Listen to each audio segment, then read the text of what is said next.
वाले नेताजी उधर से निकल चुके हैं। अब मैं सीधा बुलाना चाहूंगा केका भैया, ये अगर जोरदार हल्ला मचाओ रितेश भैया का बुलावा चाहो तो जोरदार। देखा भैया कि भाई बहुत हुई हैं हमारे बीच। रितेश पांडे भैया जोरदार ताली बजा के स्वागत करें, जोरदार ताली ताली बजा के हल्ला बजा के। कहे कि राम जैसन खेवैया ना हुई हैं, राम जैसन खेवैया अरे ना हुई हैं। अयोध्या में नैया जैसन कौनो नैया ना हुई हैं। गवैया तो पूरे दुनिया में बहुत देखा भैया, लेकिन रितेश पांडे भैया जैसन गवैया। बजाओ ताली जोरदार। अरे गोंडा वाले एक बार हल्ला मचाओ यार, जोरदार हल्ला। सीधा माइक रितेश पांडे जी। अब कलाकारों के अलावा कोई मंच पर ना रहे, कलाकारों के अलावा किसी को भी मंच पर नहीं रुकना है, सबको मंच से हटाइए। बिना कलाकारों के अलावा कोई नहीं रहेगा, प्लीज थोड़ा सा देखें। कलाकारों के अलावा कोई मंच पे ना रहे।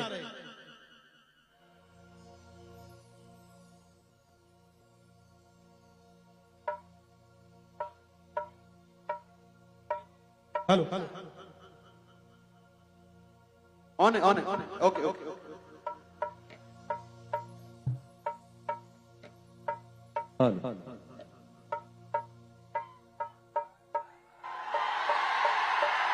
वाह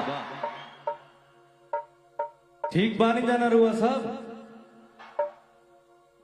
वाह हेलो। सबसे पहले ओह जगत जननी माई जगदम्बा के सादर प्रणाम करते हुए इरुआ सबके भाई दोनों हाथ जोड़ के प्रणाम करता, तनी ताली बजा के आशीर्वाद दी सबे। वाह कितना सौभाग्य की बात बा भैया कि आज अवध के धरती पे, पावन धरती पे, पवित्र धरती पर आवे के हमरा सौभाग्य प्राप्त भइल बा। धन्य हो गई नी ए धरती पर आके, जहां ये पूरा सृष्टि के मालिक भगवान राम के जन्म भइल रहे।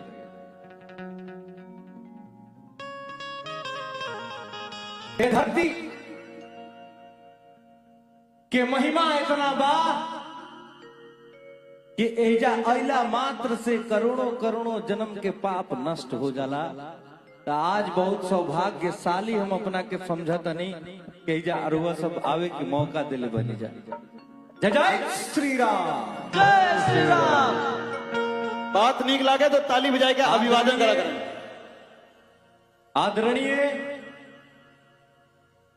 गोंडा ही नहीं, पूरे उत्तर प्रदेश ही नहीं, पूरे भारत के स्वाभिमान आदरणीय हम लोगों के नेताजी का आज जन्मदिन है। इस मंच के माध्यम से उन्हें जन्मदिन की बहुत बहुत शुभकामनाएं। एगो माई के भजन सुनाई ना भैया, जो आप लोगों का आदेश होगा वही हम करेंगे। एक माता जी का भजन हो जाए, बोले शेरा वाली मैया की जय। भैया ए माइनर।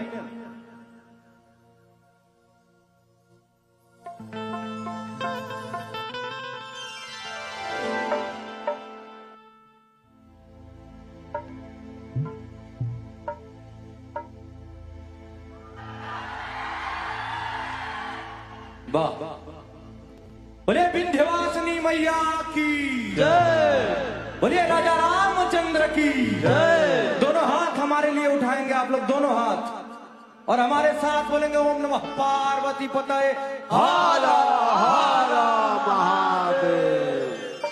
वाह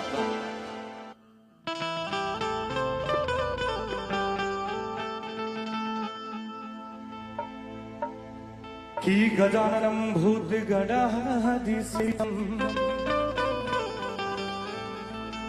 कपितथं जम्बू फलचारु भक्षणम्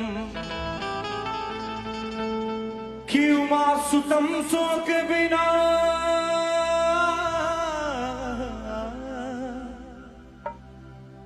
कार्यकम आनमामि विघ्ने स्वरपाद पंकजम। बोले गणपति भगवान की जय। कि या देवी सर्वभूतेषु या देवी सर्वभूतेषु कि या देवी सर्वभूतेषु मातृरूपेण संस्थिता। आदे नमस्तस्यै नमस्तस्यै नमस्तस्यै नमो नमः। बोलिए साचे दरबार की जय। जवन जीवन बा भैया, जवन इस संसार बा, ए संसार रूपी भवसागर से ए जीवन रूपी नैया के पार कैसे लगी। इस संसार एगो भवसागर बा, ओमे हमनी के जीवन एगो नैया बा छोट। इ नैया पार कैसे लगी हम बताओ तनी। भाई का प्यार है, कैसे पार लगी बताई ना। कि विश्वास करो तू मैया पे। थोड़ा सा डीले बढ़ा दीजिए भैया, थोड़ा सा बढ़ा दीजिए बढ़ा दीजिए। कि विश्वास करो तू मैया पे। कहे कि उहे पार लगई है नैया हो। विश्वास करो तू मैया पे, उहे पार लगई है नैया के। विश्वास करो तू मैया पे, उहे पार लगई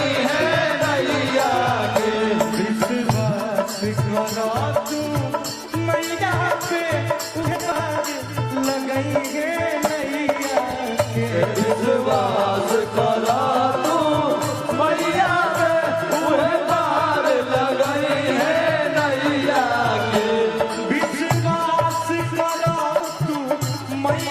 पे, उहे पार लगई है नैया के। विश्वास करो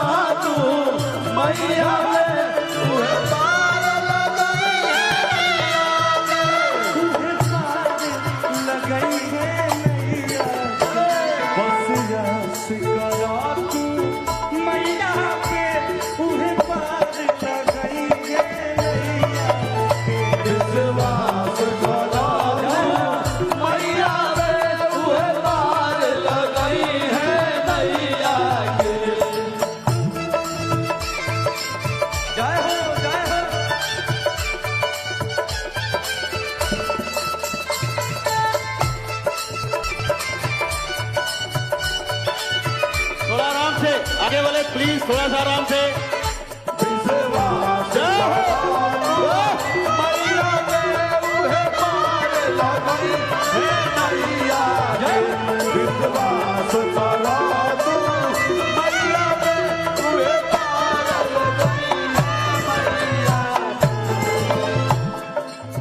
माँ जगत जननी, माई के जगत जननी कहल जाला।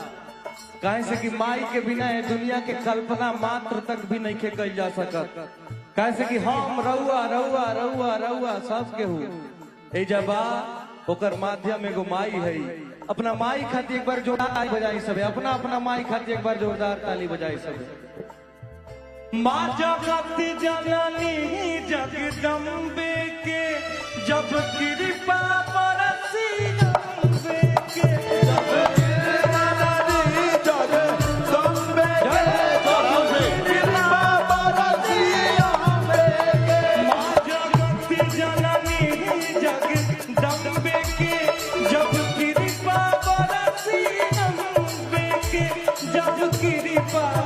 बरसी अम्बे दरकार नवारी खेमैया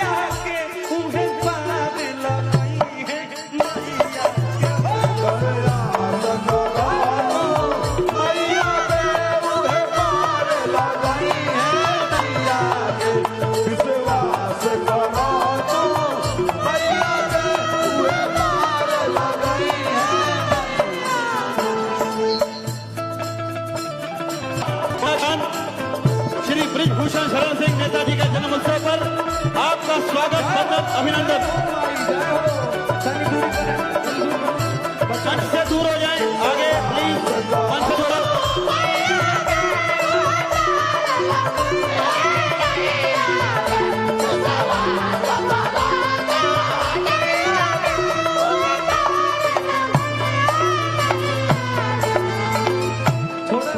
थोड़ा डीले बढ़ा दीजिए, थोड़ा सा। कहे के बाद संकट हरनी विपदा हरी है, मंगल करनी मंगल करी है। संकट हरनी विपदा संकट हरनी मंगल हरी है। संकट हरनी विपदा हरी है, मंगल करनी मैया धन सुख शांति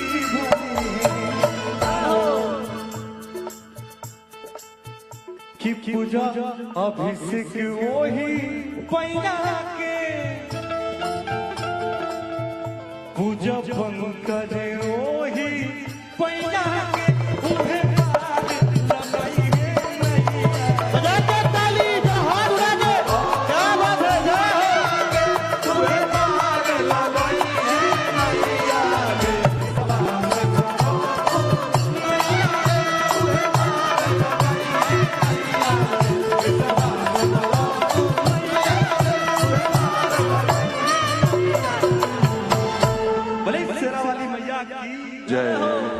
वाह अरे भाई वाह वाह, गाना बहुत बहुत धन्यवाद आप लोगों का, बहुत बहुत धन्यवाद। ये गोंडा का प्रेम। आप लोग दूरी बना लीजिए थोड़ा सा। ये गोंडा वालों का प्रेम है। जो भी नए मेहमान आते हैं गोंडा वाले उन्हें बहुत प्यार करते हैं। और आगे वाले निवेदन है,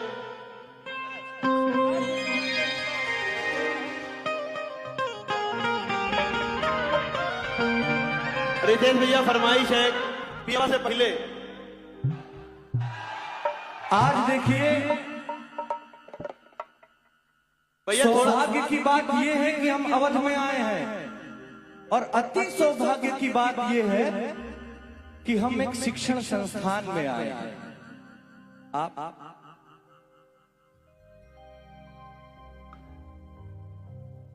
आज जन्मदिन है, थोड़ा सा छूट है। अच्छा देखिए भैया लोग का आदेश ये है कि एक और माई का भजन हो जाए। आप लोग अगर आदेश दें तो। बारे भैया लव यू।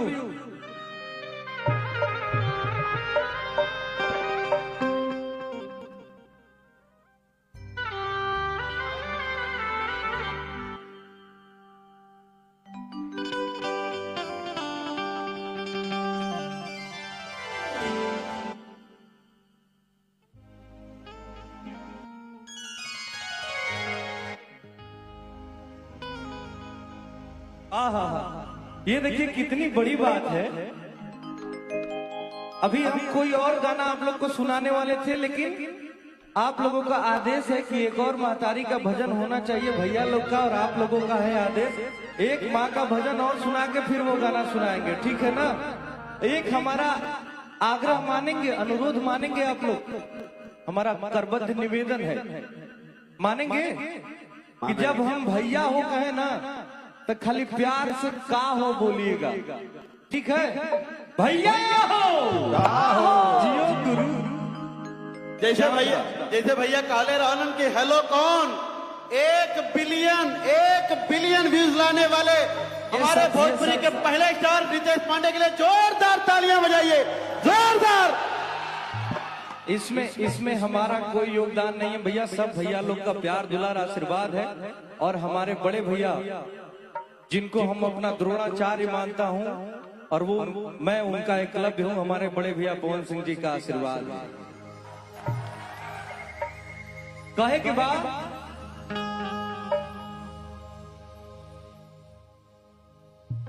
माई के